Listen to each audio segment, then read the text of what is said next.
खै यार आफै प्लान बनाउँछ आफै लेट आउँछ भने एकछिन त हो नि म्यान आइहाल्छ नि ओ यार साँच्ची स्पाइटली आज मलाई कस्तो देखाएको छ म्यान दामी देखाछ यार थ्याङ्क्स म्यान अब त स्योर सरोजलाई मनपर्छ नि है लुगा राम्रो भएर के गर्नु मान्छे मन पराउनु पर्यो नि मान्छे त म मन पराउँछु के गर्ने बस्दै गर्दैन म बुझ्छु र त्यस्तो नभन्न म्यान मलाई मन पराउँछ के मलाई थाहा छ त्यस्तै भन्दै गर होइन कुन दिन त्यो गोरी केटीले तेरो सरोजलाई उडाएर लग्छ अनि त्यसपछि हामी सबजना बेभोज खानुपर्छ है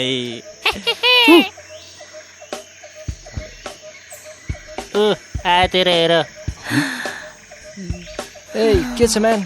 कति लेट गरे यार उसलाई कुरेर बसिरहेको थिएँ एकछिन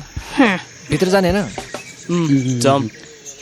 आज कति राम्ररी देखेको यो आँसुलाई